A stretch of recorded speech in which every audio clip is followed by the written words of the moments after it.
The piece I decided to experiment with this week is a romance by Jacques-François Gallay. It's a transcription of a romance from Bellini's opera Bianca e Fernando, a romance called Sorgi o Padre. It's not a surprise that Gallay was transcribing such a work, given that he was the principal horn of the Teatro Italien in Paris at this time. So a lot of Gallay's works are very, very heavily influenced by the Italian opera of the age. I think it was published in about 1835 or something like that. And the instrument I decided to use for this particular work, this is a cor solo by Lucien-Joseph Raoux. The cor solo bit just means that the crooks are on the central tuning slide.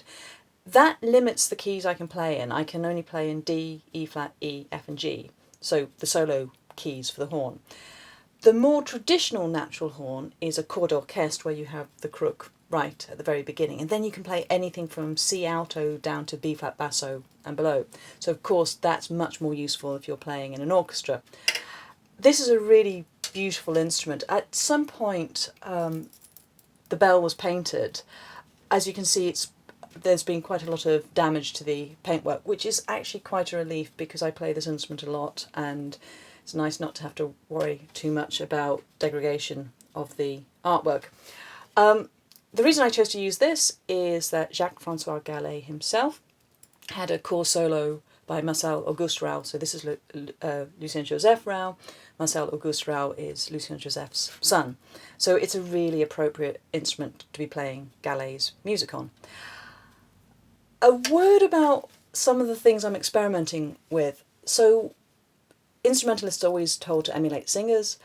Gallay's playing was very much compared to the leading singers, especially the Italian singers of the age. And I've been looking at some early recordings of this particular aria, especially Claudia Muzzio's, I think it's about 1920s, 1925 recording. And like a lot of other singers of that period, she uses a lot of portamento, and there's an awful lot of rubato, both her and also in certain places with the orchestra. So I'm experimenting with seeing how I can incorporate a lot of these stylistic elements into this particular piece. Hope you enjoy.